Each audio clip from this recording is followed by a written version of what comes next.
CADEFI les da la más cordial bienvenida al evento de hoy. Comenzamos. Hola amigos de CADEFI, ¿cómo están?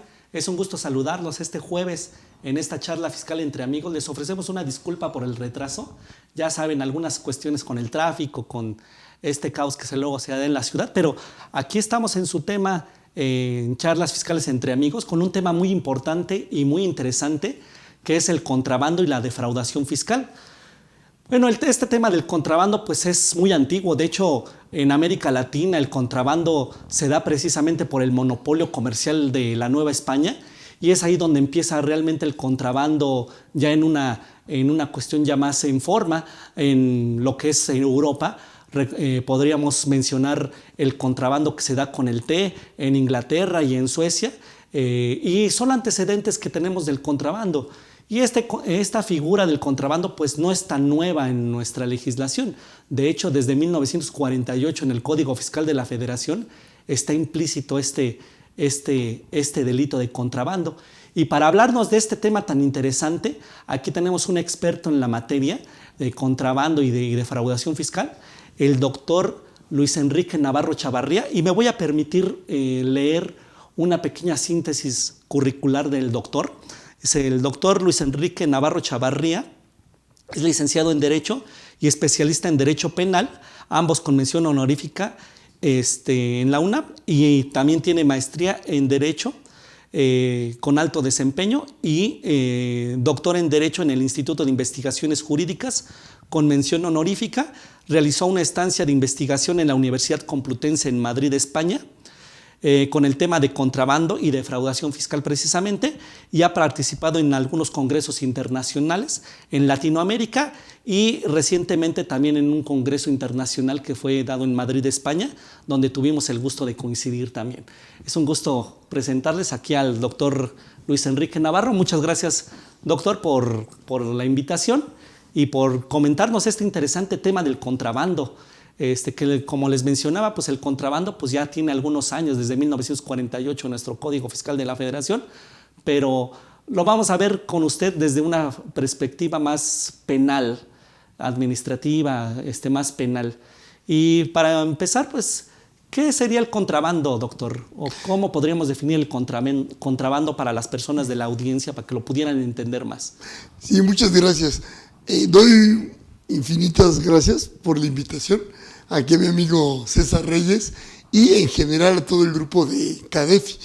Bueno, el contrabando actualmente, como bien lo decía aquí el maestro, está regulado en el Código Fiscal de la Federación. No tiene como tal un concepto general que abarque todas las hipótesis, sino que nuestro legislador mexicano optó por señalar una serie de hipótesis. Así, en el artículo 102 del Código Fiscal de la Federación se señala que comete el delito de contrabando quien introduzca al país o extraiga del mismo mercancía, y vienen varias hipótesis, omitiendo el pago total o parcial de contribuciones y cuotas compensatorias, o bien muchas veces no tiene que pagar cuotas, ni tiene que pagar impuestos, contribuciones, simplemente está sujeto a un permiso, y también son omisos con el permiso y también se comete contrabando, o bien por introducir mercancía o extraer mercancía del país, pero de mercancía prohibida. En ese caso también hay contrabando. Y una cuestión bien interesante, de una reforma ya muy reciente, volvió a actualizar la ley, el Código Fiscal en materia de contrabando. ¿A qué me refiero? Después de estas tres hipótesis que comentamos, hay un segundo párrafo, que es una cuarta hipótesis, que dice: también se comete el contrabando en cualquiera de los casos anteriores cuando se introduzca mercancía, el código decía, de la zona libre al resto del país. Pero ¿qué pasaba? Que la zona libre ya no existe. Hay franja y región fronteriza. Entonces, no era ya un tipo penal de contrabando. Y había gente injustamente en la cárcel hasta que se dieron cuenta y empezaron a promover amparos y logró salir la gente. Pero ¿qué pasa hoy? Ahora la actualizaron, ya quitaron el concepto zona libre y ahora lo dejaron como la ley aduanera. De la franja o región fronteriza que se introduzca mercancía al resto del país, omitiendo el pago total o parcial de impuestos y cuotas compensatorias, sin el permiso correspondiente o de mercancía prohibida. Entonces ahora ya nuevamente otra vez es delito, ¿no? Y hay que ver, vamos a ir avanzando en el programa y vamos a ver cuáles son de prisión preventiva oficios y cuáles no. Sí, claro. Que es muy interesante. También el contrabando, por una reforma de 2019, también en alguna de sus hipótesis, prácticamente en todas, puede ser cometido a través de la delincuencia organizada. No importa el monto, ¿no? Solo nos tendremos que ir al monto general, que aproximadamente oscila entre 200,000 pesos, para que se pueda perseguir el delito de contrabando cuando es por omisión. A diferencia de la defraudación fiscal, que ahí no piden monto. Aquí sí. Pero es muy interesante, ¿eh? Y también hay contrabando cuando se sustraen mercancías de recintos fiscales o fiscalizados sin que se les hayan sido entregadas legalmente para ello. ¿Por qué? Porque no han pagado impuestos, no han cumplido con regulación de restricciones no arancelarias, con el pago de cuotas compensatorias. Entonces, como decíamos al principio, no tenemos un concepto general. Es que sería muy difícil que un concepto general, ni en España tampoco lo hay. Sería muy difícil que un concepto general abarcara todas las hipótesis de contrabando. Por eso el legislador mexicano optó porque fueran hipótesis, ¿no? Casuísticas. Okay. Pero acuérdense que hay contrabando, equiparar el contrabando y contrabando presunto, que también es todo un tema de cómo nace como unas presunciones de contrabando, pero después las convierten en auténticos delitos de contrabando y después las vuelven a convertir en presunciones de contrabando y después, por criterio de la Corte, al menos en alguna de sus hipótesis, ahora es un delito complementado, que totalmente tiene muchos problemas, ¿eh? ¿Por qué? Porque no nos dice ni siquiera la ley qué hipótesis del 102 de las que ya mencionamos va a complementar. Pero así está. Y luego hasta hay presunciones en la jurisprudencia donde dicen que son delitos de contrabando. Se dice que el vehículo, por ejemplo, que se encuentra fuera de los 20 kilómetros de la franja fronteriza, se entenderá que él fue el que lo introdujo. Eso es totalmente ilegal, pero materialmente hablando, porque formalmente hablando la Corte dijo que es legal. Entonces dicen que es un delito complementado, ¿no? Lo de presunción. Hay muchos problemas, pero Sí, los iremos viendo. Sí, fíjese que con lo que menciona, maestro, doctor, perdón, es interesante porque cuando uno oye hablar de contrabando, pues yo luego lo primero que me viene a la mente es aquella canción de Emilio Varela y Camelia la Tejana, ¿no? Que estaríamos hablando en ese caso de un contrabando bronco, como se le llama, ¿no? Sin embargo, bueno, podremos distinguir que existe ese contrabando bronco y el contrabando documentado, como el que bien menciona, ¿no? Que al final de cuentas es el que se da más comúnmente en nuestros días, no tanto el contrabando documentado de esa canción de la banda del Carro Rojo, ¿no? De Camelia la Tejana y Emilio Varela, sino que ya es un contrabando un poquito ya más, como le llaman, documentado. Y todo esto también me viene estas dudas en las cuales dice, si se considera un delito, se puede llevar por las dos vías esta parte del una persona que comete ya un contrabando, se puede llevar por ambas vías, tanto la administrativa o la penal, o por qué se menciona que es un delito especial en nuestra legislación el contrabando, doctor. Muy bien. Bueno, acordándome de los corridos, hay un libro muy interesante de Rascón Banda, que también es un compendio de algunos corridos de contrabando y también está muy interesante. Y nosotros en la literatura y en las canciones encontramos muchas veces el derecho penal desde antes de que se regule aquí en nuestra legislación, ¿no? Entonces es muy interesante, por eso dicen que el derecho es literatura, ¿no? Sí, claro. Porque al final de cuentas ahí encontramos el derecho y quien mejor argumenta pues es el que conoce de literatura. ¿No? Sí, eso claro. Es muy interesante y podremos comentar sí, unas anécdotas, pero hay mejor muchas nos cosas. vamos ahorita a la pregunta. Sí, efectivamente, México actualmente es de los pocos países de la familia germano-románica que todavía una misma conducta en materia de contrabando, por ejemplo, la regula como infracción y como delito, lo cual a nuestro punto de vista, es totalmente inconstitucional. Pero la Corte desde los años 50, cuando se presentaba ya este problema, señaló que no, que era constitucional. Pero ahora con los principios pro persona y con todo lo que ha habido en materia de derechos humanos, sin ningún problema se podría argumentar que es inconstitucional e inconvencional que tengamos la misma conducta regulada tanto en el Código Fiscal de la Federación como delito de contrabando, equiparable al contrabando o presunción de contrabando como delito, complementado con lo que comentamos, y que a su vez esas conductas, o la mayoría, estén reguladas como infracciones en la ley aduanera. Lo que no pasa con la defraudación fiscal, ya lo veremos. Sí. Pero no pasa eso, pero en el contrabando sí. En España hace muchos años ya resolvieron ese tema y lo declararon inconstitucional, ¿no? De que no podemos la misma conducta reprimirla en vía administrativa y la misma, exactamente la misma, en vía penal. Pero en México todavía está así. ¿Por qué? Sinceramente porque todavía el legislador mexicano utiliza al derecho penal para cobrar. Si se me fue por la vía administrativa, me voy a la vía penal. De hecho, la mayoría se sanciona por vía administrativa, también hay que decirlo. Pero está latente todas las hipótesis de contrabando equiparable y contrabando presunto por si se va para el delito, ¿no? Y hay criterios de cuándo sí lo van a mandar y cuándo no.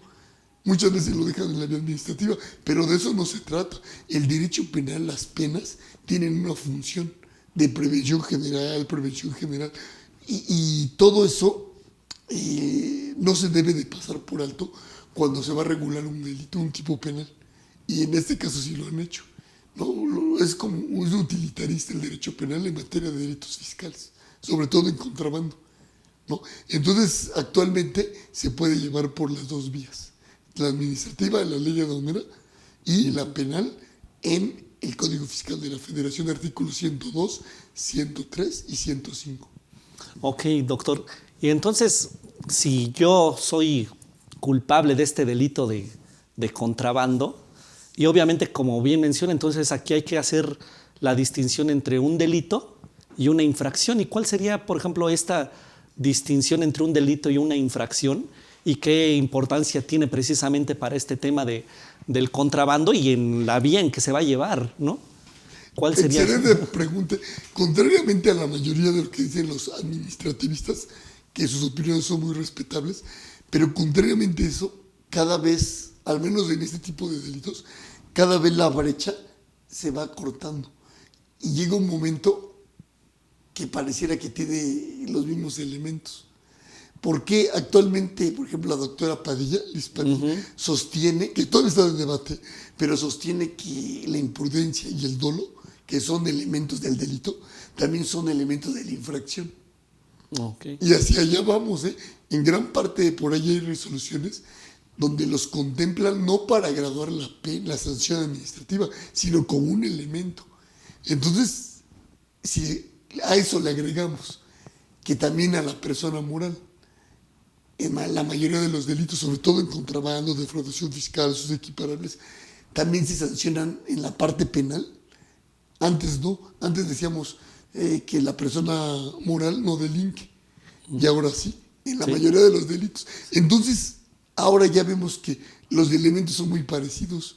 Conducta típica, antijurídica y culpable.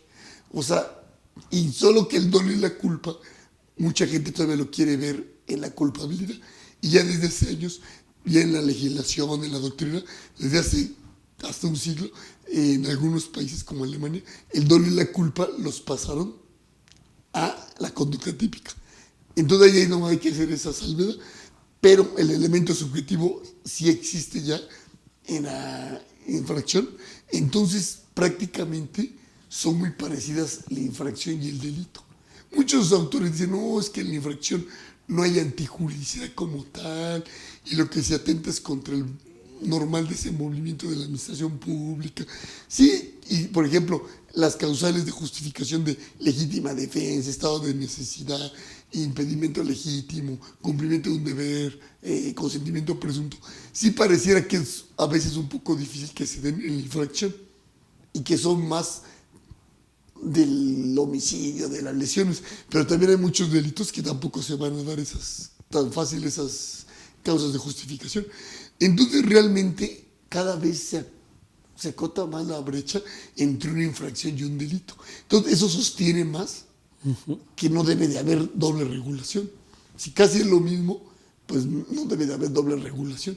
Además, si analizamos ahora, porque nos da tiempo, pero si analizamos elemento por elemento de la infracción de contrabando y del delito de contrabando, analizado como infracción en la ley aduanera y como delito, además de que es la misma hipótesis en su redacción, si analizamos cómo se castiga una infracción y como un delito, es muy parecido. Incluso, por ejemplo, nada más voy a poner un ejemplo.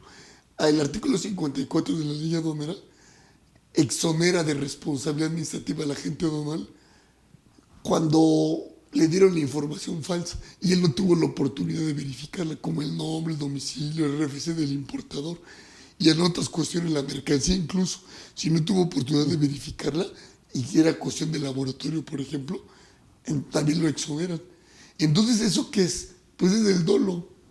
¿Por qué? Porque el dolo es que yo conozco lo que estoy haciendo. Uno dice, como dice el código, que yo conozco los elementos del tipo, pero a mí me gusta más hablar que yo conozco lo que estoy haciendo, porque luego los abogados sabemos elementos del tipo, que yo conozco lo que estoy haciendo y lo quiero, ¿no? La intención. Entonces, realmente lo que están exonerando a la gente aduanal en vía administrativa es porque no tiene el conocimiento de lo que está haciendo. Entonces ahí se demuestra que está implícito el dolo, ¿no? Y así podemos citar muchos. Entonces realmente no hay una diferencia como tal.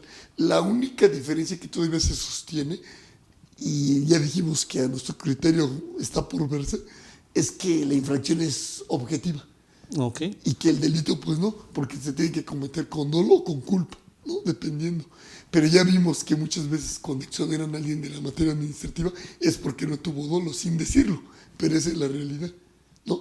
Y muchos de los principios de materia penal son trasladados en su integridad a la materia administrativa, como presunción de inocencia, exacta aplicación de la ley, el que sea, nada más con la salvedad que dice que cuando la propia naturaleza no lo permita, en ese caso no, pero habría que ver si la naturaleza no lo permite o no. Por eso actualmente, con eso concluiría la respuesta, se va haciendo más angosta la diferencia una posible diferencia entre infracción y delito, y más en esta materia de la que estamos hablando de contrabando. Sí, es muy interesante, maestro, porque, bueno, el doctor también fue mi maestro, y cuando hablábamos precisamente de esta situación, yo me quedaba con esa parte de las teorías del delito, que yo creo que es muy importante conocer las teorías del delito. ¿Por qué? Porque al final de cuentas, conociendo las teorías del delito, podríamos ver si realmente es, como dice, un delito que se puede sancionar de una manera o de otra. Y hablábamos en algunas ocasiones por ejemplo, cuando hablábamos de contrabando, pues es la introducción de las mercancías, omitiendo parcial o totalmente las contribuciones o las cuotas compensatorias. Bueno, para las personas de la audiencia que no estén familiarizadas con el tema o con el concepto de cuota compensatoria, prácticamente las cuotas compensatorias son aquellas aranceles que se utilizan para regular los precios y evitar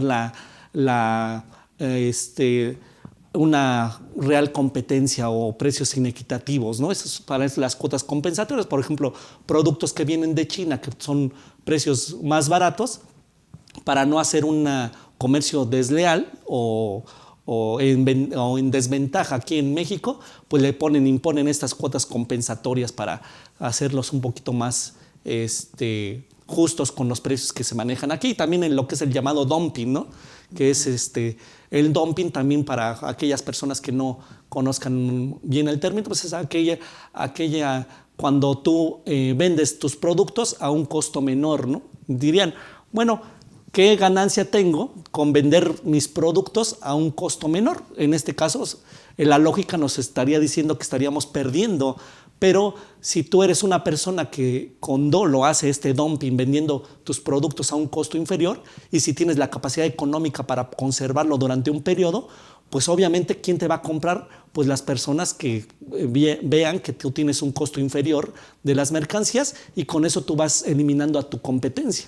Cuando ya eliminas a tu competencia, ahora sí, ya es cuando elevas el costo, ¿no? El costo de las mercancías y entonces pues las cuotas compensatorias también se dan para ese caso, ¿no? De lo que es la competencia desleal y el famoso dumping. Y aquí hablamos precisamente también que puede ser el contrabando también una cuestión también de carácter extrafiscal, ¿no, doctor? Sí. Que no nada más sea para efectos de pagar una contribución o una cuota compensatoria, sino que también el contrabando, la regulación del contrabando, también tiene otras características extrafiscales. ¿Cómo cuáles podrían ser, maestro? Sí, precisamente, nada más, si me permites, un sí, claro. comentario. Es muy interesante los procedimientos que se llevan en vía administrativa, en economía, respecto a la imposición de cuotas compensatorias. Primero impone una provisional y en su caso la definitiva. Y efectivamente, como bien lo señalas, amigo, esas prácticas desleales que se dan mucho, precisamente uno trata de abatirlos, digo, al Estado, a través precisamente de las cuotas compensatorias. Pero efectivamente hay mucho daño a la economía nacional y lo dan por debajo del precio de producción, como no es ilógico, ¿no? Y efectivamente una vez que están aquí, que lo venden, y una vez que ya desaparecieron o redujeron a su mínimo expresión en el mercado nacional, ahora sí imponen sus precios. Eso es súper importante. Y yo sí les recomendaría a los estudiantes, a los que están muy interesados en conocer estas materias, que se den una vuelta por economía para que puedan ver los procedimientos, cómo se llevan a cabo. Son súper interesantes, ¿eh? Además que son muy jugosos para los abogados. Pero bueno, efectivamente, el contrabando no nada más es algo fiscal, no nada más es omisión de contribuciones, ¿no? Y ahora no es el contrabando, como bien lo decías, Bronco, el Cometralleta y los piratas. Todavía se llegan a los piratas, ¿eh? Los sí, barcos, sí, claro. Pero no, la mayoría es excepción. Ahora lo que se da en la figura, como bien lo decías, de la subvención. Ahora lo que se hace, pues se mete la mercancía por debajo de su valor y ahí precisamente donde se van a omitir los impuestos e incluso los permisos. Por eso es que ahora no nada más es fiscal, porque si yo no llevo un permiso, a lo mejor la mercancía no requiere que yo pague una contribución, un impuesto, pero sí requiere el permiso. Y si yo no lo tengo, estoy cometiendo contrabando. O bien, lo que se da mucho a la exportación de mercancía prohibida. Hay muchas piezas arqueológicas que está prohibido que salgan del país, ¿no? Incluso su comercio, y lo hacen, y ahí no es cuestión fiscal, sino ahí es cuestión que está prohibida la mercancía, o cuando no se cumple con el etiquetado, ¿no? La regulación y restricciones no arancelarias. Ahí no es fiscal, simplemente es lo que lleva a proteger la industria, por ejemplo, nacional, y no es fiscal. Entonces hay muchísimas cuestiones que no es pagar impuesto, sino es la protección de la seguridad nacional, de la economía nacional, de una rama de la industria y muchísimas cosas.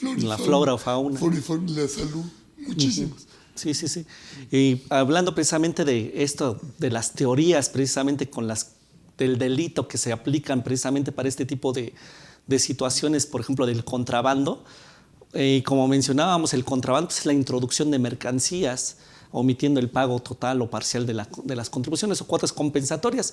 Pero un tema interesante, maestro, y que obviamente con el crecimiento del comercio a partir del Tratado de Libre Comercio en 1994, de entrar en vigor el 1 de enero, pues es todo esto. Yo me acuerdo que antes las mercancías de importación solamente las conocías en Tepito, la famosa fayuca y todo. Sin embargo, ahora con este Tratado de Libre Comercio y con la globalización de la economía y que México ha entrado en esa globalización, pues ahora hablamos ya de este tipo de importaciones de mercancías y precisamente se dan mucho estos tipos de delitos de contrabando.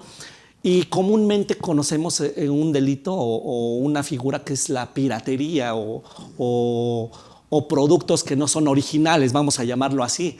Y no sé si nos podría explicar esa parte de, precisamente apoyándonos a las teorías del delito, cómo puede ser que sea tipificado un delito que pudiera ser en principio de contrabando, pero al final de cuentas es otro tipo de delito, hablando precisamente de este tipo de mercancías que no son originales, o vamos a llamarlo piratería, ¿no? Que es lo que más comúnmente conocemos, ¿no? Cuando se habla de contrabando, también como que se vincula mucho a este tipo de figura, ¿no? Sí, claro.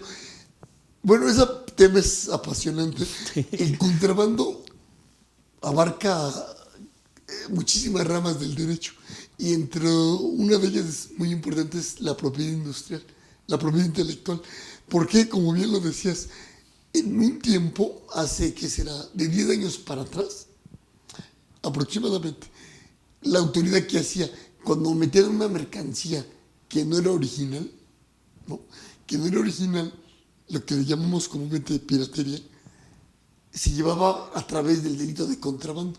Se iniciaban los procedimientos antes, la averiguación previa, en el anterior sistema, y se consignaban los asuntos, ya se llevaba todo el procedimiento ante el juez, y llegaron a salir muchas sentencias con contrabando, cuando la verdad no era correcto, hasta que alguien por ahí se dio cuenta y dijo, no, es que no es contrabando, porque aunque la ley no lo diga, ahí es donde entran las teorías del delito. Ajá. Yo tuve la oportunidad de hacer mi tesis, denominada precisamente la doctoral, las teorías del delito como métodos de interpretación del delito de contrabando y de la defraudación fiscal.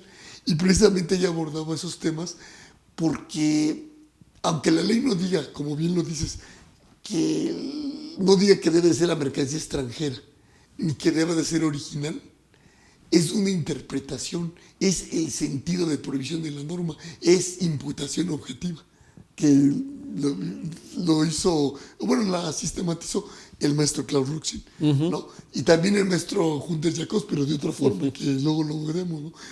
Pero en este caso, un tercer elemento de la imputación objetiva es el sentido de prohibición de la norma. Y ahí se aplica, ¿por qué? Porque el tipo penal dice, el que introduzca al país mercancía omitiendo el pago total o parcial de impuestos, ¿no?, o de mercancía prohibida o sin permiso. Nunca dice de mercancía extranjera y nunca dice de mercancía original. Pero lo que quiso prohibir el legislador, por eso es muy importante acudir a la exposición de motivos, lo que quiso prohibir el legislador precisamente fue de mercancía extranjera, la introducción de mercancía extranjera y la introducción de mercancía original. Entonces muchos dicen, oye, pero la ley no lo dice. No, bueno, no te perjudica porque es hasta en tu beneficio, porque de momento, si ya estás judicializado, se tiene que dejar de conocer el asunto. O si ya va para sentencia, tiene que salir una sentencia absolutoria. O si está todavía en el MP para judicializar, no lo tienen que judicializar esos asuntos. ¿Y qué es lo que tienen que hacer? Mandarlos a la Fiscalía General de la República en su área de propiedad intelectual, precisamente para que sigan un procedimiento por un delito en materia de propiedad intelectual. Y está muy interesante. Y ese ya es otro tipo penal que está precisamente, están regulados precisamente en la ley de propiedad industrial, ¿no? Intelectual. Entonces, eso es muy importante, tenerlo bien presente. ¿Por qué? Porque uno puede defender a su cliente si está del lado de la defensa y decir, ¿sabes qué? No le puede seguir el delito de contrabando. Y ya será la autoridad, la correspondiente, como ya señalamos, que lo mande a la Fiscalía especializada en este tipo de delitos de propiedad intelectual, ¿no? Pero no es delito de contrabando, como bien lo dices, ¿no? Es un delito contra la propiedad intelectual.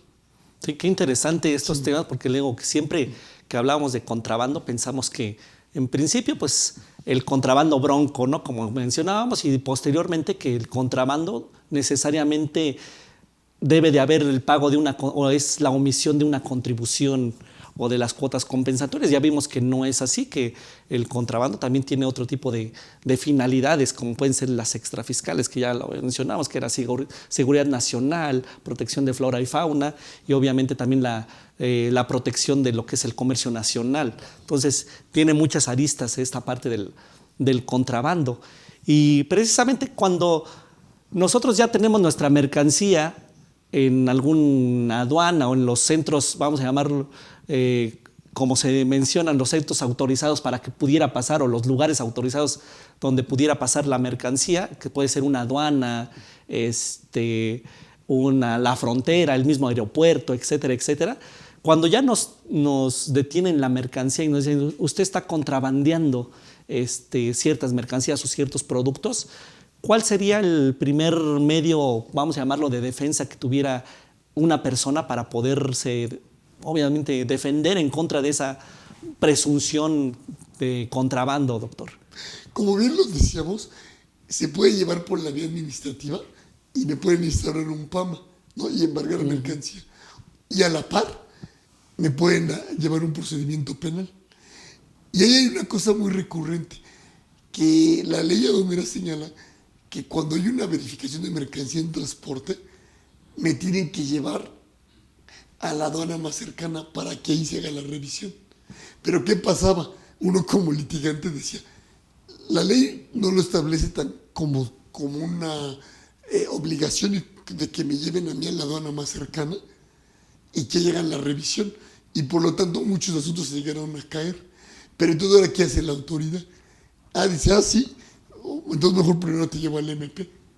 Y en el MP hacen las diligencias, todo, y ya después también ya es legal que te lleven a la aduana también para que hagan la revisión de las mercancías. Las pueden hacer en el Ministerio Público y en vía penal, y en vía administrativa te las hacen en la aduana, ¿no? Entonces ahí nosotros, ¿qué tenemos que hacer como abogados defensores? Pues llevar la defensa del PAMA, ¿no? Ofrecer nuestras pruebas, y muchas veces no se gana de fondo, pero se gana de forma, ¿no? Digo, no tiene nada de malo porque estamos hablando de la defensa. También podemos hablar desde el punto de vista de la autoridad, pero ahorita del lado de la defensa tenemos que atender el PAMA, ¿no? Y ofrecer las pruebas en esos 10 días que nos dan precisamente, ¿no? O sustituir el embargo, porque ¿qué le interesa al importador? Que tengan la mercancía y cumplir con su cliente. Muchas veces nos obligan, entonces tenemos que garantizar para sustituir el embargo y litigarlo. Y si viene lo peor, que lo mandan a vía penal también, pues tenemos que atender luego, desde la investigación inicial, tenemos que aportar nuestros datos de prueba, que después se van a convertir en medios de prueba y después van a ser pruebas en el juicio oral. Entonces, desde un momento tenemos que hacerlo. Desafortunadamente, en estas materias, en materia penal, ¿qué es lo que pasa? Que con un estándar mínimo, que no debería de ser así, porque la ley no dice eso, la ley dice que debe de haber indicios razonables de un hecho que la ley señala como delito y de la probable participación o comisión del delito, ¿no? Pero la realidad, en la mayoría de los casos, muchos jueces, en este caso de distrito, aplican lo del estándar probatorio bajo, y con que haya el mínimo de pruebas me van a vincular. Y si por ahí es uno de los delitos de prisión preventiva oficiosa, ¿no? Que ya la Corte acaba de declarar que los delitos fiscales no operan la prisión preventiva oficiosa, pero sí me pueden poner la justificada. O bien, si son 3 o más personas los que guiaron y todo, y puede ser hasta delincuencia organizada, ¿no? Y no se requiere que comprueben ni siquiera a nivel de indicios razonables que pudo haber habido contrabando para que me puedan instaurar un procedimiento por delincuencia organizada con fines de cometer contrabando, porque la ley dice con la finalidad de. Entonces uno hacía la propuesta de que esa con la finalidad de se podía traducir en la práctica, que por lo menos hubiera indicios razonables, pero en la práctica no, En la práctica no hay indicios razonables y me pueden poner como delincuencia organizada. Y ahora más con la responsabilidad penal de la persona jurídica. La persona jurídica puede ser uno de esos 3 miembros. Entonces ya nomás necesito 2. El agente aduanal puede ser otro, porque ahí está la discusión, si el agente aduanal es autor o partícipe. Y la autoridad le conviene tomarlo como autor, porque entonces hasta para delincuencia organizada ya es otro más. Otro más, ¿no? Se y suma, el importador, ¿no? Otro, 3 ya. Ya con eso se hace. Con la persona moral, el agente aduanal y el importador son 3. Sí, y ahora la agencia aduanal es la que puede ser la persona moral, ¿no? Sí. Entonces, sí es complicado los temas y no hay que tomarlos a la ligera, porque incluso cuando uno defiende a alguien por contrabando, le quieren poner como garantía todas las contribuciones que omitió y si debe por ahí también todas las que deba de otros procedimientos, lo cual es totalmente ilegal, que eso pasa mucho en defraudación fiscal. Y le quieren poner todo eso cuando la garantía, como medida cautelar, no tiene como finalidad garantizar la reparación del daño. Entonces es totalmente ilegal. Pero todavía se está discutiendo y se está viendo, y están viendo si la garantía le pueden poner todo el monto de la contribución omitida, ¿no? Como medida cautelar para que no le impongan la de la prisión preventiva justificada, ¿no? Sí, entonces en estos casos, doctor, cuando yo llevo los dos procesos, tanto en la vía administrativa y en la vía penal, y digo, yo pago las cuotas compensatorias o las contribuciones omitidas, yo te las pago en una sola exhibición. En este caso, ¿se detendría ya el proceso administrativo y el penal o nada más se detiene un proceso y sigue otro? No sé cuál sería ahí el procedimiento, es decir, ya me fincaste el delito de contrabando, ya me dijiste cuánto son las contribuciones omitidas o las cuotas compensatorias, bueno, ok, te las pago en una sola exhibición o te las pago, en ese momento separaría ya el proceso administrativo y el penal, o seguiría uno y se detendría otro, no sé cuál sería la vía. Sí, también muy interesante todas tus preguntas, muchas gracias. La verdad es que dijimos, cuando a la autoridad le conviene, dice que son procedimientos independientes, ¿no? Entonces, ¿qué pasa en México? En México, a diferencia de otros países, no se tiene que primero fincar un crédito fiscal y que quede firme en materia administrativa para después acudir a la vía penal.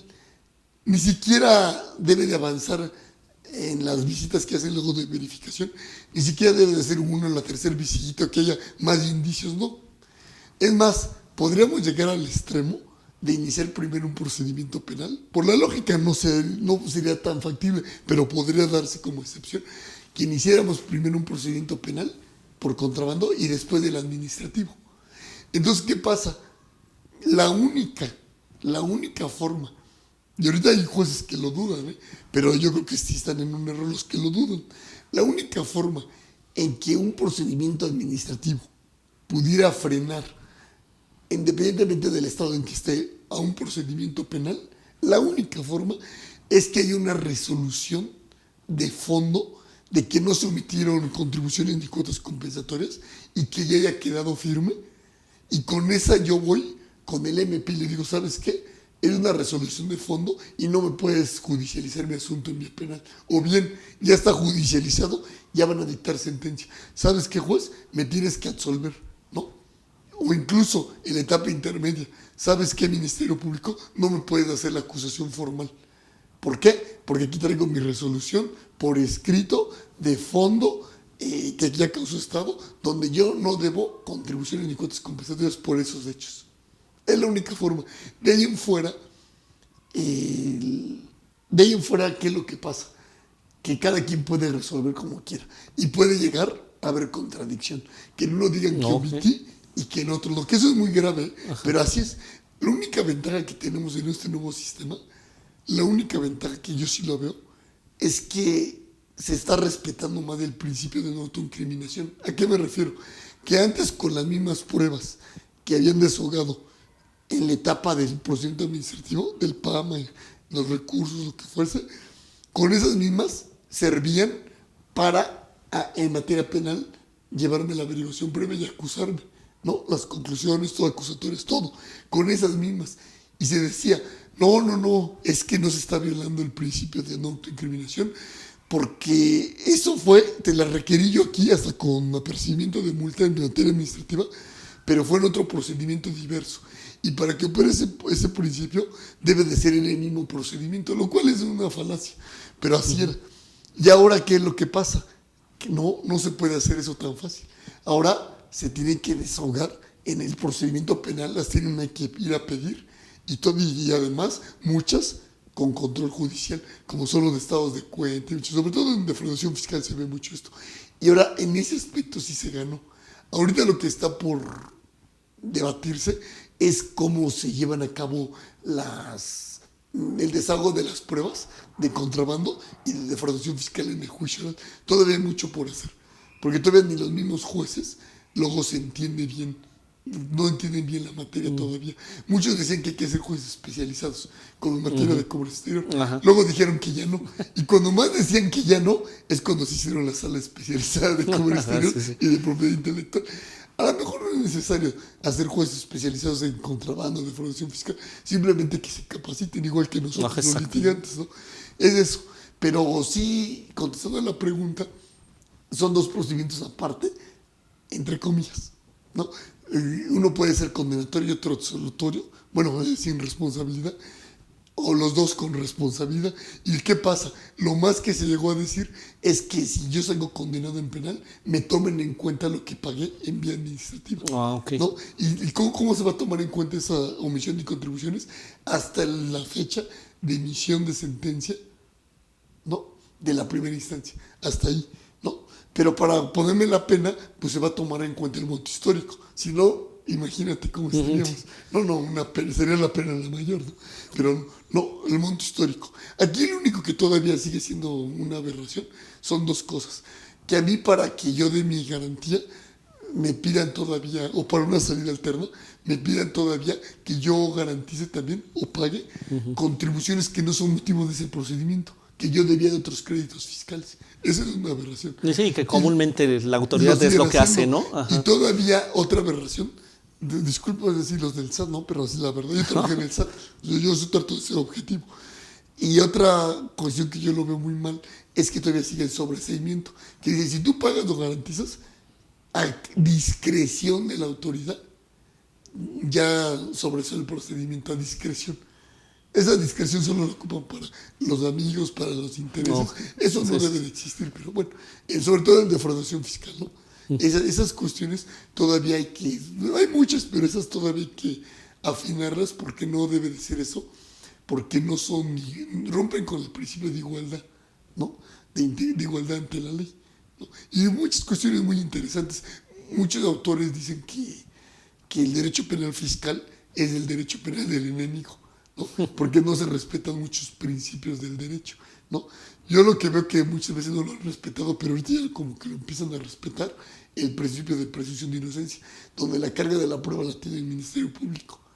Porque había magistrados como mi gran maestro, que en paz descanse, Miguel Ángel Aguilar López, que decía, es que aunque esté el principio de presunción de inocencia y que la carga de la prueba la tenga el MP, en este sistema hay igualdad de armas, los dos tienen que probar y todo.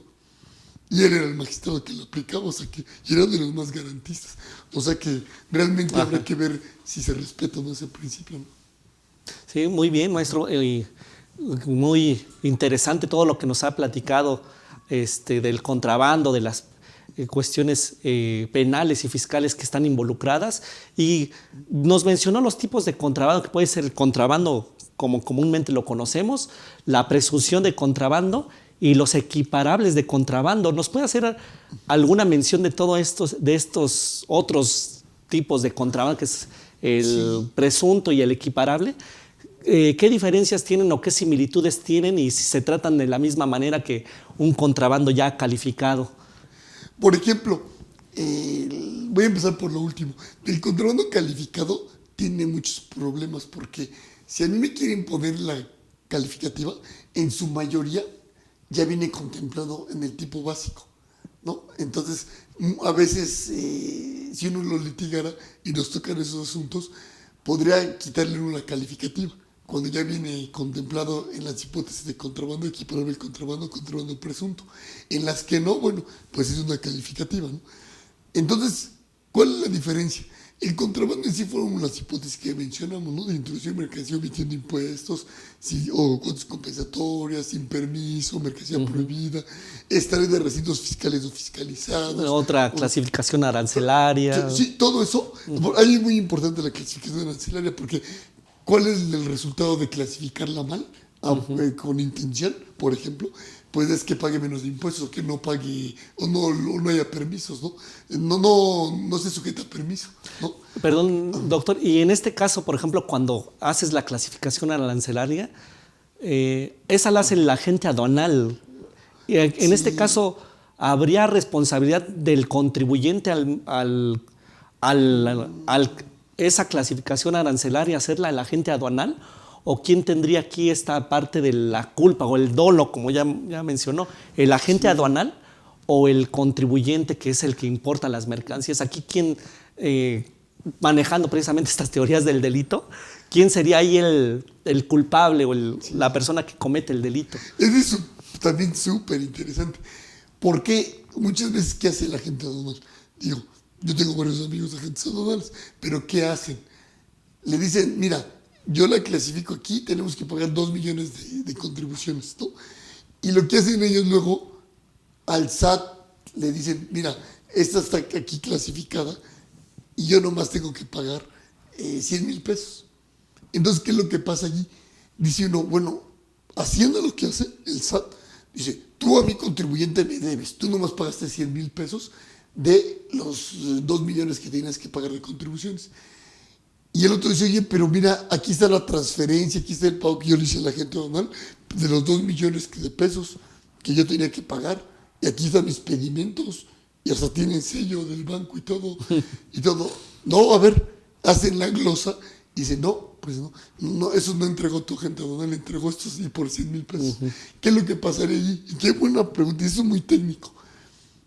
El agente aduanal, ¿qué delito está cometiendo respecto del importador? Fraude, porque le engañó. Y engañar así se obtuvo un lucro indebido y todo. Pero ¿qué pasa del importador con el SAT? Él sigue debiendo el crédito fiscal. No lo podrían mandar a penal por una razón. O sí, bueno, lo pueden mandar, pero no procedería por una sola razón. Porque él podría demostrar, y él no tenía dolo, porque él hasta incluso pagó lo que a la gente aduanal le dio el dinero. No, o sea, penal no lo podrían llamar a la gente aduanal, pero sí administrativamente. Y eso que él pagó todo. Ya sería cuestión que él se defendiera para que no le impusiera la multa, pero el crédito todavía lo tiene y él tendría que denunciar a la gente aduanal por fraude. Ahora, ahí viene una cuestión bien importante, de motivo de mucho debate. El agente aduanal está cometiendo contrabando porque no le pagó el SAT todos los impuestos y metieron la mercancía. O habría que crearse un tipo penal parecido al de defraudación fiscal, donde dice omite enterar las contribuciones recaudadas. Aquí sería porque omite enterar los impuestos que allí iba a pagar el importador, ¿no? Entonces esa es una propuesta que yo apenas la estoy pensando. O sea, que así podríamos hacerlo. Porque también hay otra cosa. ¿Cómo el Estado, cómo lo manejaría? Él es autor de contrabando, porque omitió pagar esas contribuciones. Pero habría que ver si sí puede ser contrabando. Y ahí entran las teorías del delito. Si vamos a irnos a la de Roxin, la que tenía el dominio del hecho, y el actuar a nombre de otro, sí sería responsable como autor el agente aduanal. Pero si nos vamos a ir a la teoría, y todas las teorías se aplican, las teorías son métodos de interpretación de la ley penal. O sea, habríamos que tomar la de Jacobs, y de otros autores, de infracción del deber.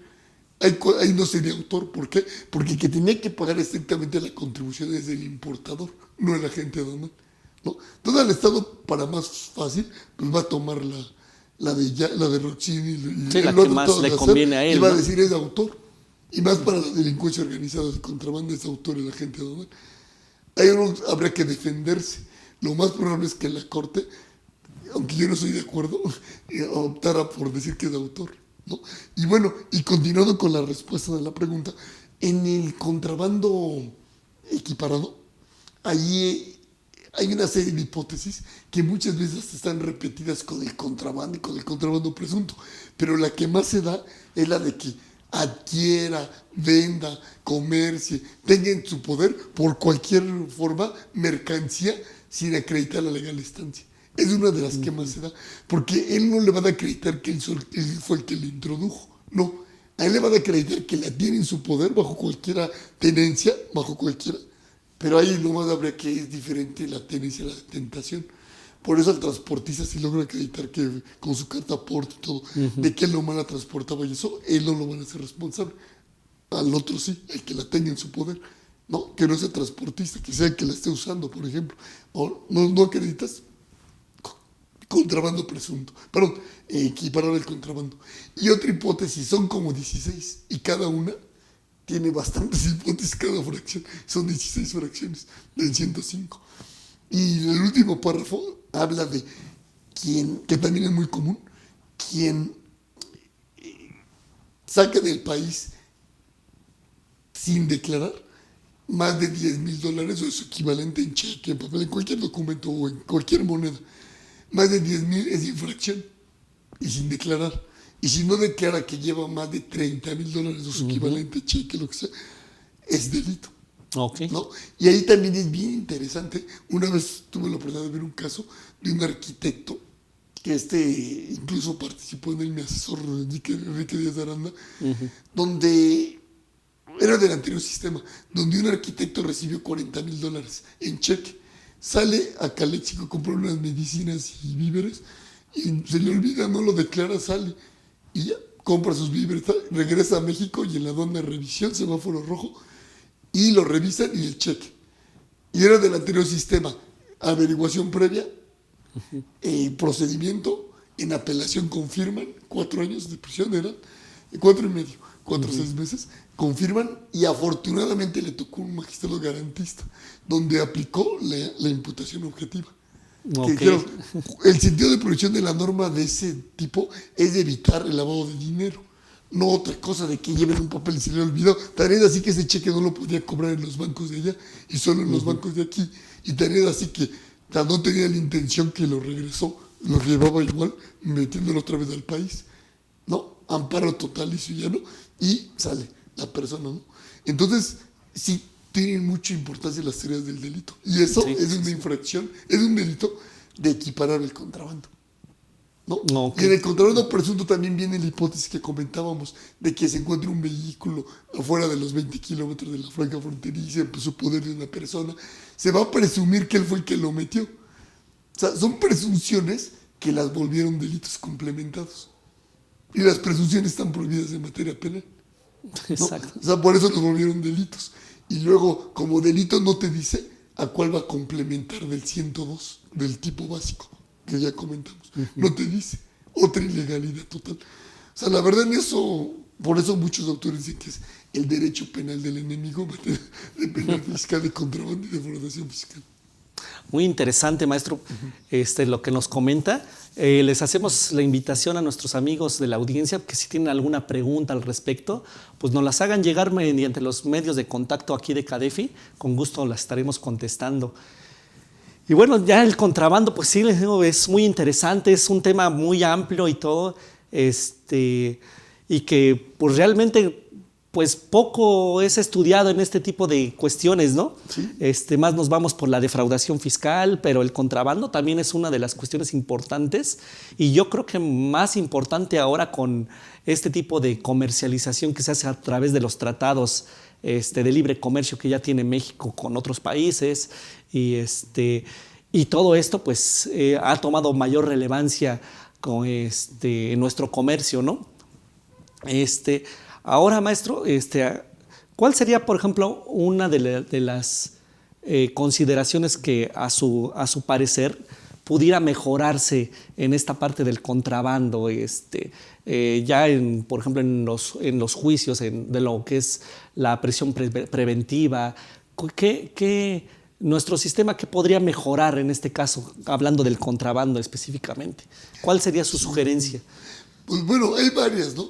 Pero, por ejemplo, desde el nivel legislativo, tanto en materia penal como en materia aduanera, se han hecho esfuerzos, pero nunca ha llegado a la legislación, de hacer grupitos de infracciones y de delitos que abarcan ya las otras hipótesis que están en el contrabando presunto, en el equiparar el contrabando, porque hay una legislación súper amplia, nomás digo, con todo respeto, muchas veces al SAT se le ocurría, es que también este es delito, este es infracción, y lo llevaban al Congreso de la Unión y lo hacían así, y lo sacaban, hacían la reforma pertinente.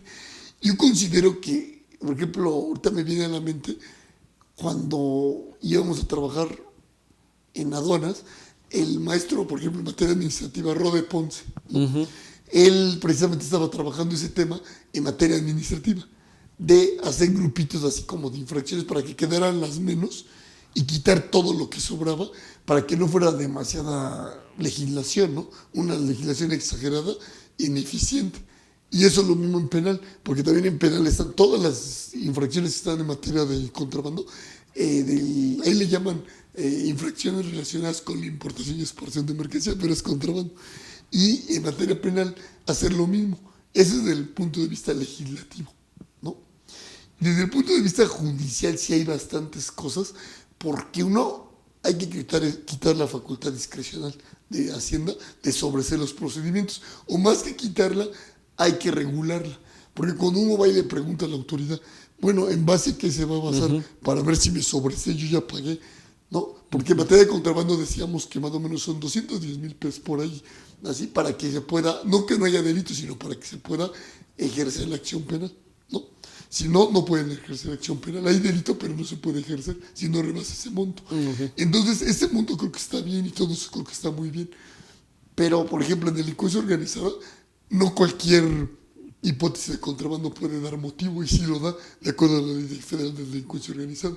Eso también hay que reformarlo. Hay que reformar, o más que reformar, en materia de judicial, los jueces no pueden imponer cauciones altas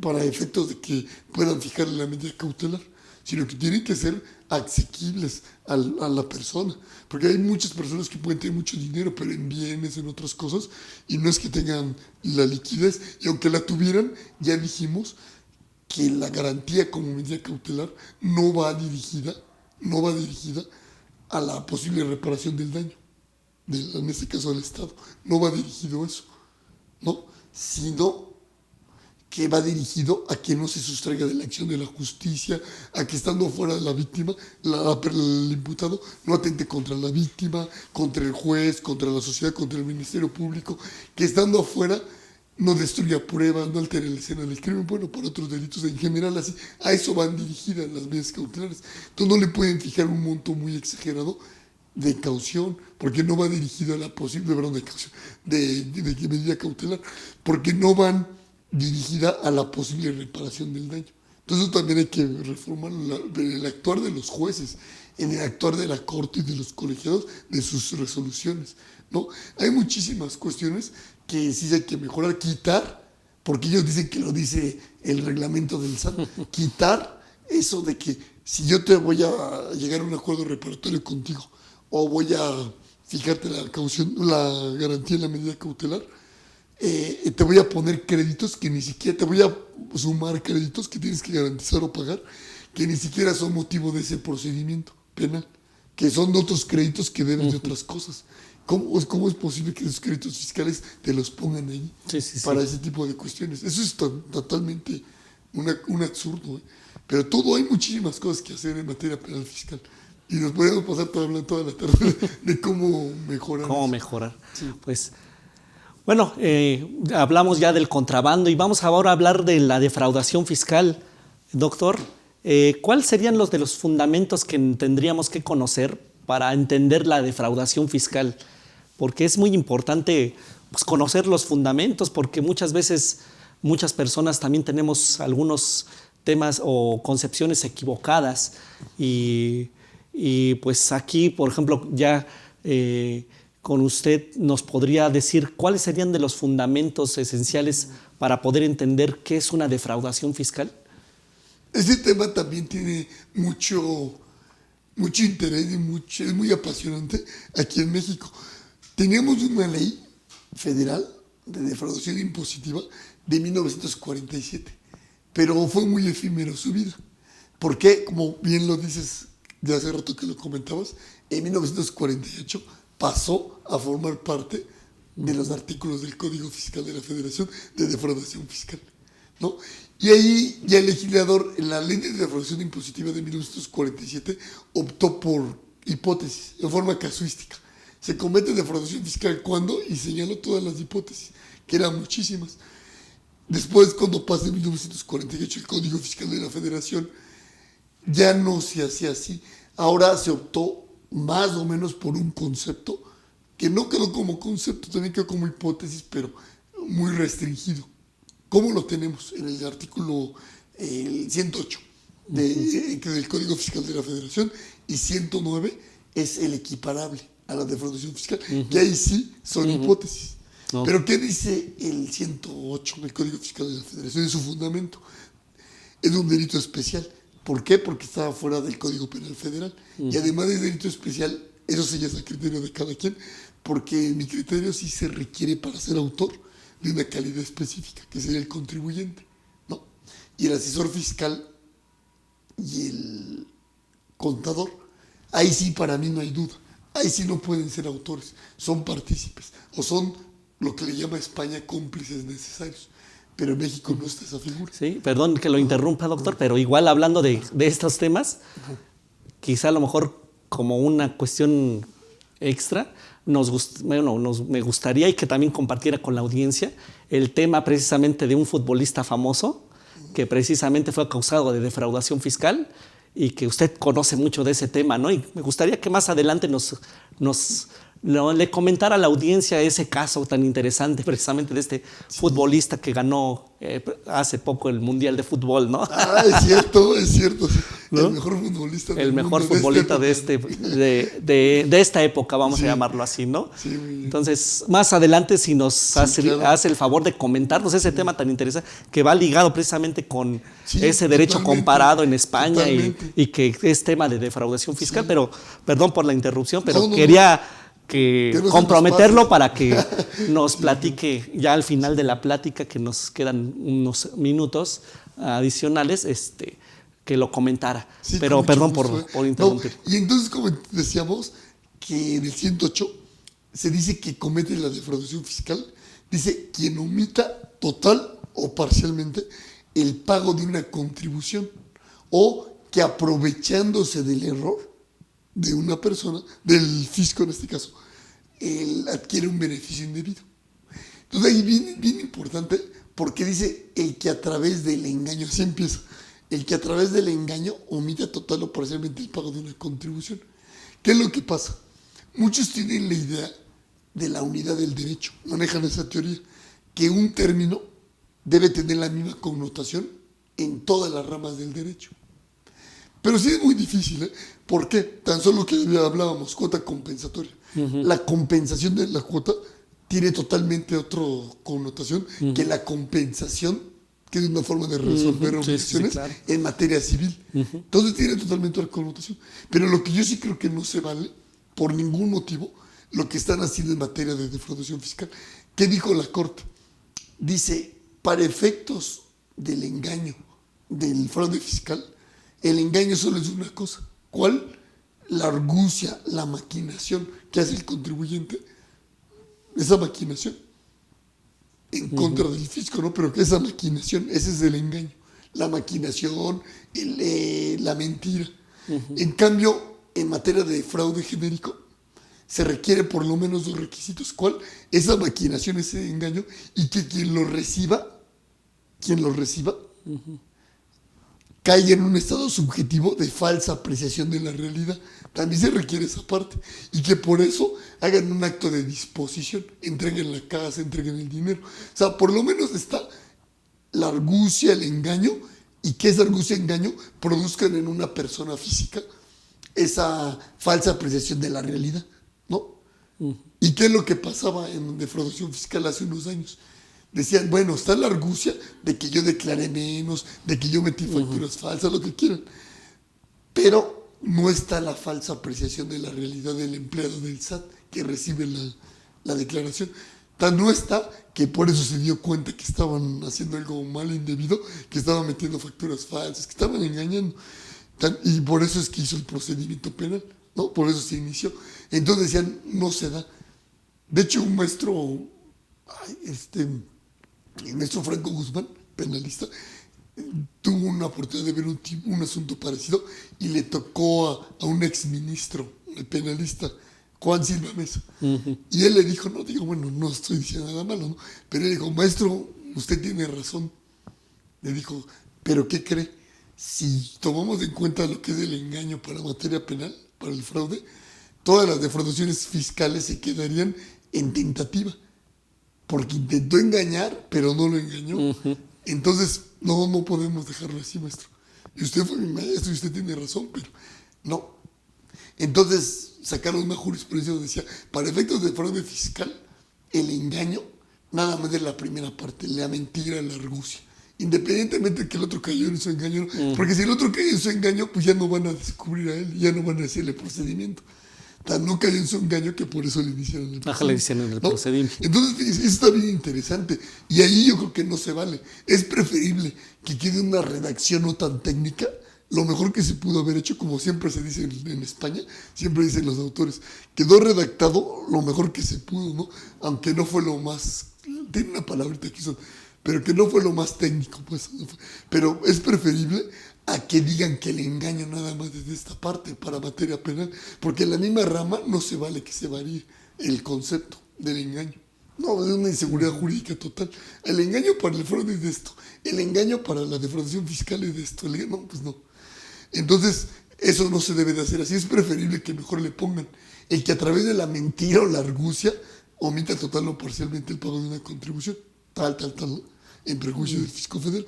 Bueno, es mejor eso a que digan que el engaño para esto es de esta. Pero así está, ahorita tenemos una jurisprudencia donde dice que el engaño nada más es la argucia y la mentira, ¿no? Bueno, entonces ahí es donde vemos que debe de haber engaño. Esa es la principal diferencia, quizás la única, de la primera hipótesis de la defraudación fiscal en relación a cuando uno es sometido a un procedimiento por evadir impuestos en materia fiscal. Okay. Porque ahí nada más basta que yo no haya pagado la contribución. Y en penal se requiere que no haya pagado la contribución y que haya engañado, ¿no? Okay. Esa es la diferencia. Por eso no es lo mismo que el contrabando, de que ahí sí la misma hipótesis en materia de la ley aduanera y en el Código Fiscal como contrabando, ahí sí es la misma, no en muchos casos. Y en materia de fiscal de evasión de impuestos, no. Ahí, en materia administrativa, conforme el Código Fiscal y las leyes correspondientes del IVA, del ICR, todas las que hay, nada más se requiere que no pague impuestos, no pague contribuciones. Y en materia de defraudación fiscal se requiere que no pague contribuciones, pero que lo hice a través del engaño. O bien, una segunda hipótesis del 108, que yo obtengo un beneficio indebido en perjuicio del fisco federal porque me aproveché de un error. ¿Cuál? Por ejemplo, en lugar de depositarme, de devolverme 100,000, me devolvieron 1,000,000 de pesos, ¿no? Y yo no digo nada y los saco de la cuenta y me los gasto. Bueno, los saco de la cuenta, ya estoy aprovechándome de un error en perjuicio del fisco federal, ¿no? Que después, si me descubren, sí, me va a ir en feria, pero de momento yo estoy cometiendo el delito, ¿no? Y eso es la defraudación fiscal, que se pueden dar muchas hipótesis. Pero ¿por qué crearon el 109? Una de las razones, la principal de crear el 109, es porque antes de que sacaran la jurisprudencia, por eso tuve que hacer toda esta explicación, antes de que sacaran la jurisprudencia de la defraudación fiscal, de que el engaño nada más era la maquinación, decían, no, es que ahí no hay engaño, no, el hecho de que yo en mi declaración declaré menos ingresos de los obtenidos, o cualquier otra hipótesis, facturas falsas, ¿no? Sí, deducciones mayores a las debidas, pérdidas fiscales, todo eso. Todas esas cuestiones decían dónde entra, o no enteré lo que yo recaudé, las retenciones, ¿no? O lo que yo recaudé o lo que yo retuve, ¿no? No lo enteré. ¿Dónde entra todo eso? Y sobre todo en la parte que fue con la que nació ese 109, de que yo declaré menores ingresos a los obtenidos, ¿no? ¿Y en qué pasaba? Decían, pues ahí hay un engaño, ¿no? O si puse deducciones falsas, ahí hay un engaño. Pero ¿qué crees? No hay engaño, porque si bien es cierto, es una maquinación, es una mentira, el empleado del SAT no cayó en ese estado subjetivo de falsa precisión de la realidad. Entonces por eso crearon las del 109. Pero después sacaron la jurisprudencia del 108. Entonces, en una perspectiva muy particular de su servidor, yo considero que muchas de las hipótesis del 109 actualmente podrían entrar en las del 108 con la jurisprudencia que dice que el engaño solo es la maquinación, la argucia. Ya podrían entrar allí, ¿no? Pero bueno, también está el principio de especificidad. Entonces, actualmente son más específicas las del 109 que las del 108. Por eso es que aplican las del 109, ¿no? Porque se da más específica la conducta ahí, ¿no? Pero también podría muy bien, sin problema, entrar en el 108, ¿no? Entonces, ahí se crearon y en el 109 se empezaron a crear esas consignar en la declaración ingresos menores a obtenidos, deducciones falsas, no enterar las contribuciones, pérdidas fiscales inexistentes, que no tengan los comprobantes fiscales, los requisitos que pide el Código Fiscal de la Federación, que hagan actos simulados, que también ese era otro problema, que hagan actos simulados, porque para que se declare una simulación de acto, se requiere que lo hiciera un juez civil a instancia del Ministerio Público, ¿no? Por ejemplo, y tardaban 5 años. Entonces ya cuando lo declaraban en un caso que hubo ahí, ya había prescrito aquí la acción penal. Entonces, actualmente, sin problema, se pueden meter esas hipótesis bajo el 108, ¿no? El que engaña. Y el 108 más que nada este hecho actualmente, así lo aplican, porque es hecho para IVA y para ICR y para todo, pero ¿cómo lo aplican? Para IVA. Y el 109 casi está aplicado para ICR, ¿no? Claro, hay sus excepciones, pero así más o menos se mueve, ¿no? Entonces, es muy interesante porque también hay una hipótesis donde no se ve un engaño. Y en lugar de que la dejen como infracción, también está señalada como delito. ¿Cuál es? La del 109 fracción cuarto, quinta. Dice, el que no declare por más de 12 meses y que conlleve omisión de impuestos. Ahí yo no estoy engañando a nadie. Está muy bien, encuadra las infracciones fiscales, pero la están metiendo como delito. Y eso, grave, ¿no? Eso para mí no es una conducta engañosa y que amerite ser disvaliosa para meterla a las conductas del campo del derecho penal. Pero ahí está, ¿no? Sí, serían más como de omisión, ¿no? Más que de engaño, porque yo omití no la declaración. Y el omitir pues, sería infracción, ¿no? Sí, a lo mejor el de engañar es presentar la declaración consignando datos erróneos o falso, con acreditamientos mayores, deducciones mayores, ahí sí estoy engañando, ¿no? Que sería una conducta disvaliosa, ¿no? Pero el hecho de omitir una declaración por más de 12 meses o periodo de 12 meses, pues tampoco veo ahí yo un engaño por parte del contribuyente, ¿no? Entonces sí. En España hay un libro muy famoso de Silva Sánchez que se llama La expansión del derecho penal. Se supone que el derecho penal es subsidiario en todos los países, ¿no? Que nada más cuando las otras ramas del derecho no puedan contener las conductas, solo así se justifica que te manden al derecho penal, ¿no? O algunas por policriminal como los de querella. Pero no se hace así, al contrario. Ahorita ha habido casi en todos los países una expansión del derecho penal, ¿no? Sí. Y una cosa bien interesante, Silva Sánchez decía, es que esos ni siquiera deben de ser delitos de defraudación fiscal, deben ser infracciones. ¿Por qué? Porque no hay un daño al bien jurídico tutelado, porque aunque yo evada en España, por ejemplo, 120,000 euros, que es luego la base para hacerlo delito, 120,000 euros, dice, no le estoy causando un daño grave a la Hacienda. Lo que le causa un daño grave, él dice eso, es muy discutible. Lo que le causa un daño grave es que 1 millón de personas lo hagan. Pero si yo nomás lo hago, yo por mi conducta es un derecho penal de acto, no de autor. Entonces yo por mi acto, yo nada más estoy causando que evada lo que sea de millones, yo no estoy causando un daño grave a la Hacienda. Lo que le causa es que lo hagan muchas personas, las de defraudación. Que es de fraude y este. Y entonces no debería de ser así. Claro, tiene sus detractores, porque si yo lo traslado a México, digo, entonces si le robo $1 millón de Slim, que no me hagan nada o una infracción, ¿por qué no le estoy causando un perjuicio a su patrimonio real? ¿No?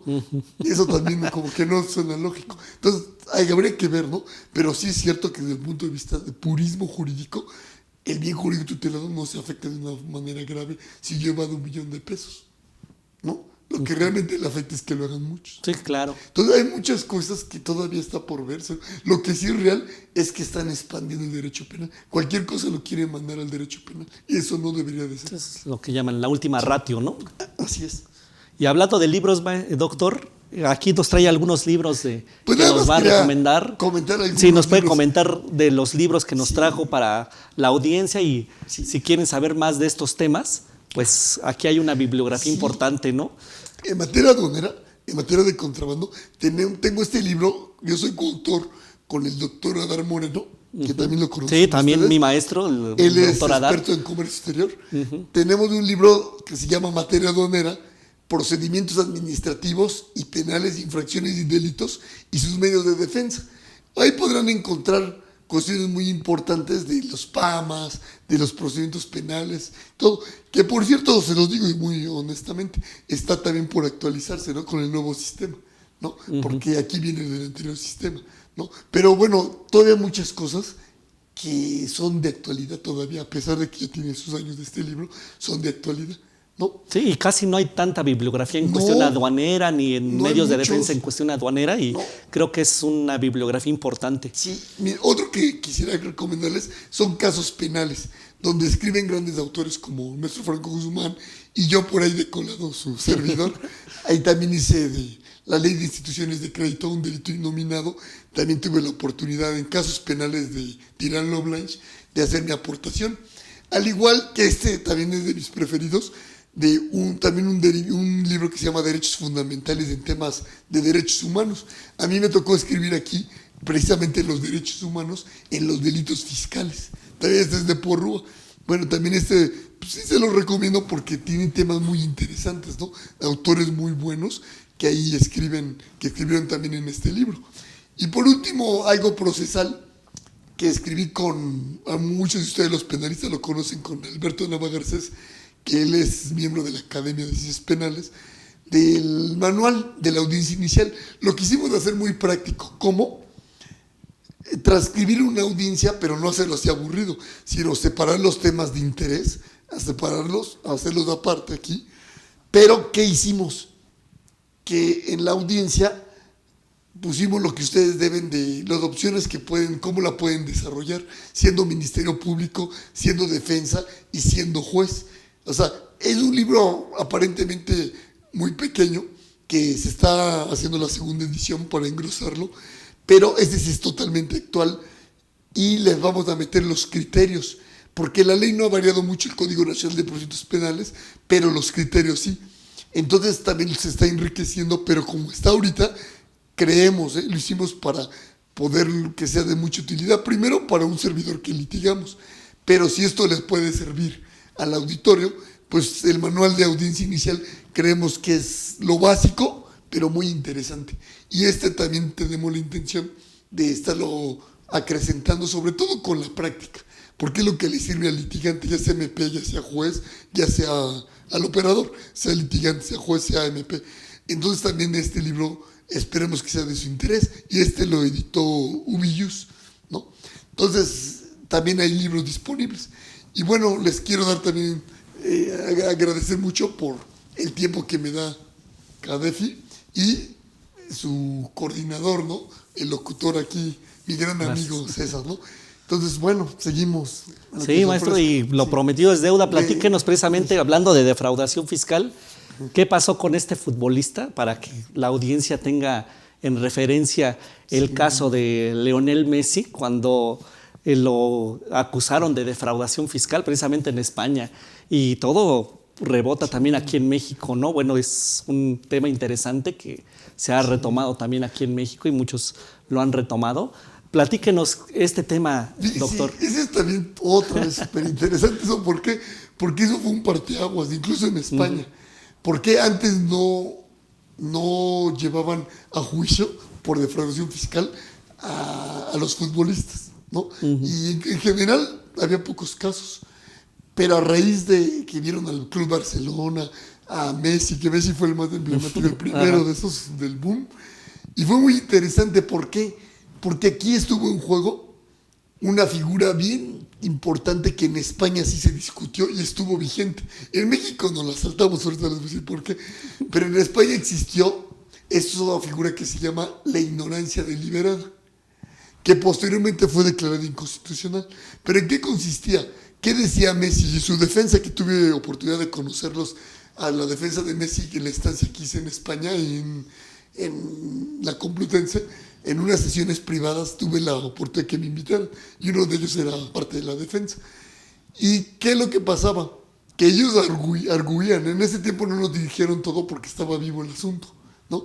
Pero ellos argumentaron que Messi era uno de los mejores futbolistas, quizá el mejor, que no tenía tiempo para estar viendo las cuestiones contables, que para eso estaban los contadores. Incluso su papá le ayudó a hacer los contratos para vender sus derechos de imagen, ¿no? Pero ¿qué pasó? Vendieron los derechos de imagen a un precio ínfimo. Desde ahí había algo mal.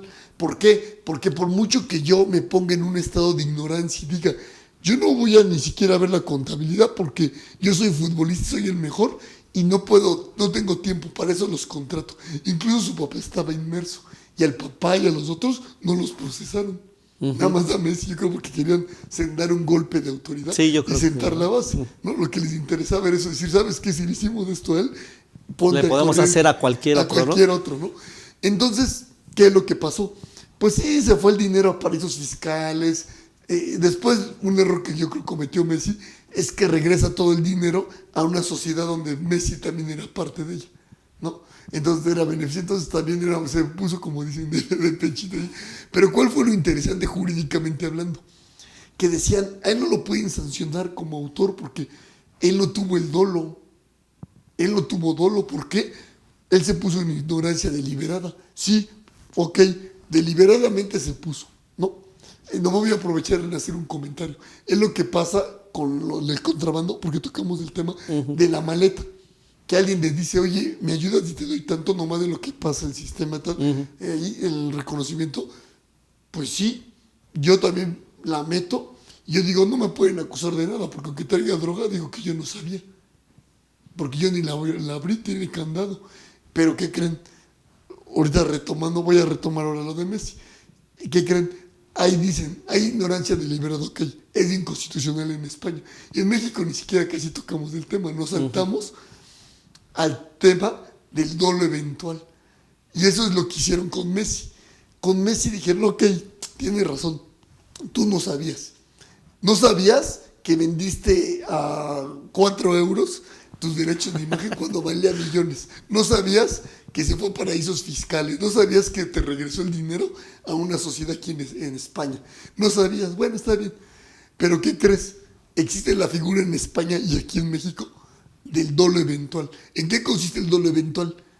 No es que yo conozca lo que estoy haciendo y lo quiera, no, sino que me represento como muy probable el resultado y no es que lo quiera, pero lo acepto. Y eso es como le aplicaron a Messi y como lo aplican aquí en México, porque aquí no hubo ese tema de la ignorancia deliberada, pero en España sí se dio y la aplicaban. Ah, no, pero te pusiste deliberadamente y los sentenciaban a los que hacían eso. Pero había pocos casos. Pero después dijeron, no, es inconstitucional. Ah, pero está el dolo eventual. Y Messi precisamente fue sancionado y le pusieron una pena menor para que pudiera estar por fuera porque pagaron, ¿no? Entonces le pusieron una pena menor exactamente en el límite, porque si no hubiera tenido que estar mínimo un año allá adentro, ¿no? Y en México también aplican la ignorancia, el dolo eventual, que consiste en eso. Te representa como muy probable el resultado y no es que lo quiera, pero lo acepto. Y así juzgaron a Messi y así juzgan en México a los de defraudación fiscal, que ahorita apenas con este gobierno están retomando ese tema para meter a muchos a la cárcel bajo esa figura. Claro, tenemos muchas formas de salidas alternas, cuestiones que ya no son muy legales, pero que hacen sus arreglos o pagan antes, ¿no? Como ustedes saben, si uno paga, ya sea en defraudación fiscal o en contrabando, antes de que me hagan una facultad de verificación, no es que no haya delito, no es que no haya infracción, sino que ya no me pueden perseguir. Sí, claro, ¿no? Espontáneo, ¿no? Es de que sea espontáneo, antes de que me hagan la facultad de verificación. Entonces así es. Y ese caso de Messi fue emblemático. Y ligado al caso de Messi está el caso de Barcelona, el Club Barcelona. ¿Qué pasó? Tuve la oportunidad de ir a un congreso, yo en Guadalajara, fue en México, y vino el canal de denuncia, la Officer Compliance del Club Barcelona, la que era. No voy a decir por qué. Ustedes saben que con la nueva responsabilidad... Ah, tú lo viste, dijo. Sí. Pero coméntelo, doctor, coméntelo. Tuve la oportunidad de platicar con ella en privado y aparte en su conferencia, que nos dijo que ya era el canal de denuncia, ¿no? Entonces ella tenía la obligación, el Officer Compliance, de denunciar. Eran 2 directivos del Club Barcelona.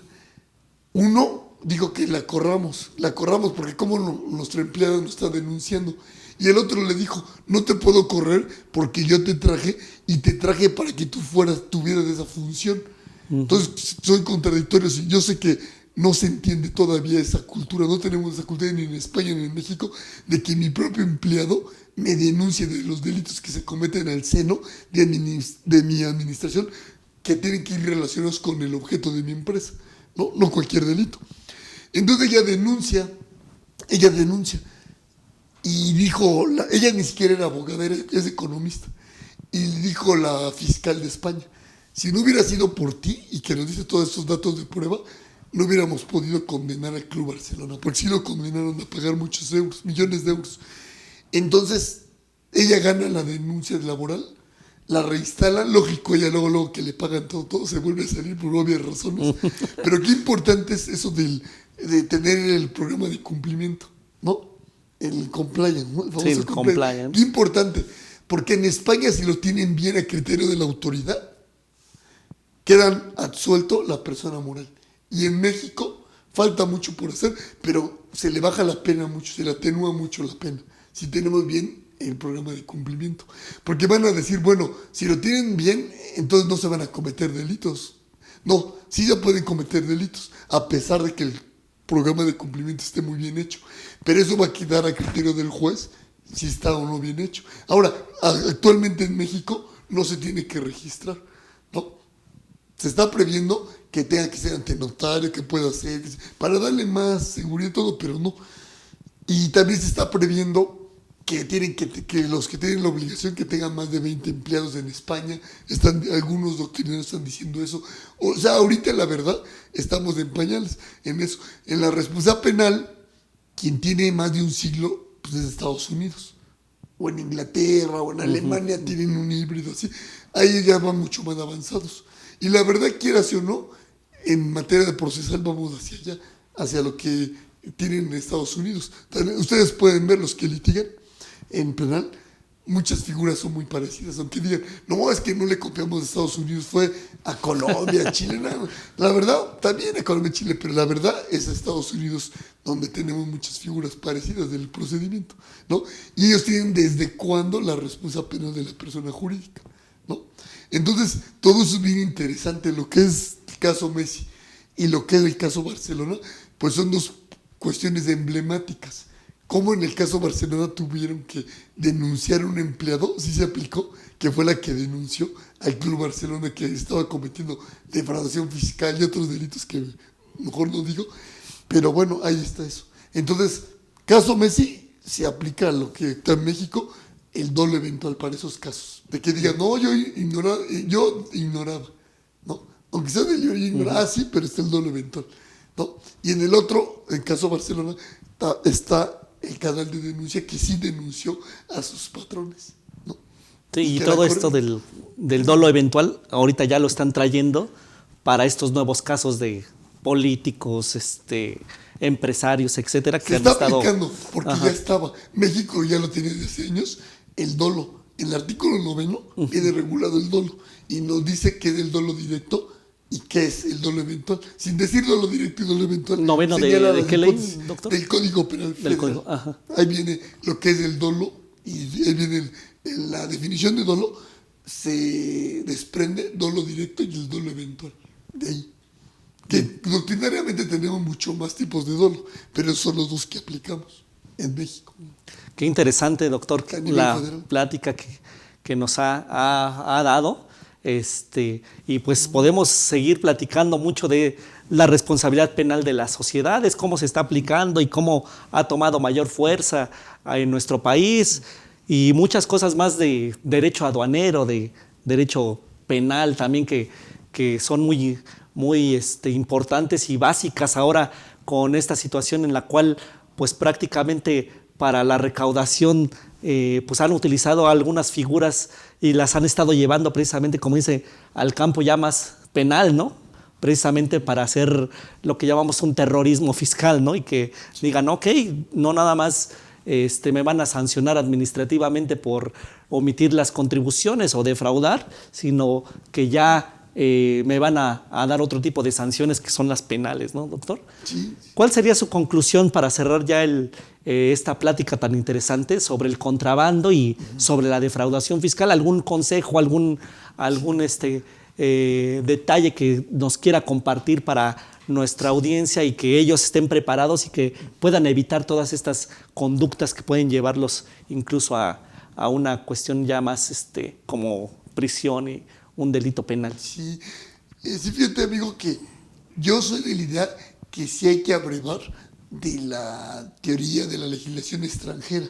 Claro, no en todo, porque México tiene desarrollos muy importantes. Recuerdo que el maestro Burgó, el maestro Gutiérrez y González, ellos eran de la idea más que nada del derecho local, del derecho mexicano. Y bueno, tuvimos grandes amparistas, ¿no? Presencia Rejón, Vallarta, bueno, ¿para qué sacó todo? O sea, no tenemos que pedir, en cada materia tenemos grandes autores. Pero también hay que reconocer que en algunas cosas va más adelantado que nosotros, y eso no es malo. También nosotros, en un momento dado, la idea es que ellos importen ideas de México, ¿no? España, Alemania, ¿por qué no?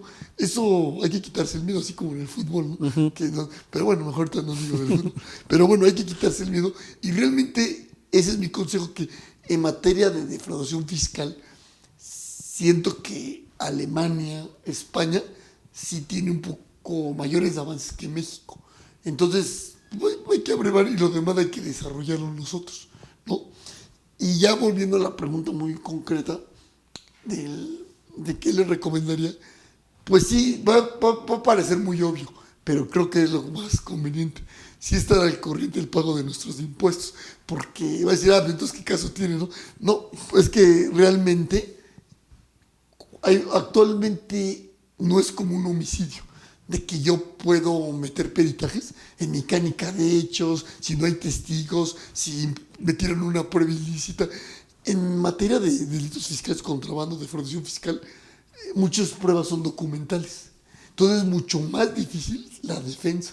Hay muchas veces la defensa es que lo tuvo ilegalmente, que así se da, pero cada vez se van haciendo más expertos los ministerios públicos y los jueces y también los abogados.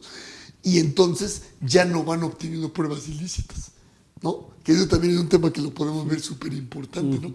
Las decepciones al ilícito de las pruebas, ¿no? Que también, bueno, es bien importante, de Jordi Ferrer y todos los de España, es curso muy bueno, ¿no?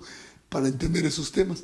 Pero entonces, sí, la verdad es que sí hay que, pues, estar al corriente, y si ya incurrimos en infracción del delito, sí tenemos que ponernos en manos de los expertos, porque hay muchos despachos y muy famosos que no manejan bien las materias y al final obtienen sentencias, resoluciones negativas, y con el costo que les costó a las personas haber erogado, ¿no? Entonces, como en todas las materias, hay que buscar los expertos en cada materia, ¿no? Y eso, y sí, pues, ahora sí que sí pagan los impuestos, pero la verdad sí se vale también, si ver que puede estar en dos clasificaciones arancelarias, pues sí se vale también optar, como bien lo dices, ese clasificador que lo hace la gente aduanal o los representantes de la empresa, en lo que menos tributemos. Yo creo que es válido, pero siempre y cuando sí sea posible, ¿no? Eso es totalmente legítimo. Pero hay veces que estamos viendo que la naturaleza de la mercancía es totalmente otra y lo quieren meter en una clasificación de arancelaria que nada que ver. Yo considero que eso sí es lo que no se vale. Pero buscar los mayores beneficios tanto para pagar impuestos en materia de físico fiscal o en contrabando, yo considero que sí hay que aprovechar, no las lagunas, sino los beneficios que nos da la ley, ¿no? Y eso sería mi aportación. Los medios de contacto, si alguien quisiera contactarlos. Pues miren, mi teléfono, mi celular es 55 28 50 9402. Mi correo electrónico es Navarro, ENR, o sea, las primeras 3 letras de Enrique, ENR@gmail.com, ¿no? Okay. Y la página ahorita la estamos reestructurando, porque si les doy la otra, ya ni siquiera está okay. Adentro, pero yo se los envío, quien me hable, se las envío la semana que viene, la página que tenemos del despacho. El despacho es Navarro Chavarría, que son ahora sí que 2 de mis hermanos, Navarro Chavarría y asociados. Mi hermano, digo como comentario, Él es el responsable del área civil y familiar. Él era socio del maestro Gutiérrez y González, ¿no? Y mi hermana es del área penal. Okay. Bueno, pues muchas gracias, doctor. Es una interesante plática que nos viene a ilustrar con temas interesantes, no nada más aquí en México, sino en otros países, y que pues son, como dice, base fundamental para que nosotros los podamos retomar y poder hacer algo diferente y algo original aquí en México, ¿no? Que tanto se nos tacha de que simplemente tropicalizamos las cosas y las hacemos mal, ¿no? Entonces sí sería un punto importante hacerlas bien y ser originales, y que se hable de México en cuestiones que ya México está a la vanguardia de todos estos temas, ¿no? Hay excelentes juristas en todas las materias, ¿eh? Sí, sí, sí. La verdad es que yo, a mi criterio, no le piden nada a los españoles ni a los alemanes. Entonces sí se puede hacer trabajo aquí que en un momento dado sea motivo de debate en otras latitudes, para que también ellos hagan observaciones, ¿no?, a nuestras ideas. Como lo hicimos en diciembre, ¿no? Allá en Madrid. Gracias. Pues bueno, amigos de la audiencia aquí en CADEFI, es un gusto haberlos tenido aquí en nuestra charla fiscal entre amigos. Nuevamente les ofrezco una disculpa por el retraso en el programa. Ya ven algunas cuestiones que tiene la ciudad, pero con todo el placer de haber estado aquí con ustedes. Y le damos también las gracias a nuestro equipo de producción, que siempre nos apoya, y sin ellos pues no sería posible la realización del programa. Y aquí lo estamos esperando. ¿Dónde más? Aquí en CADEFI, donde están los mejores expositores. Muchas gracias.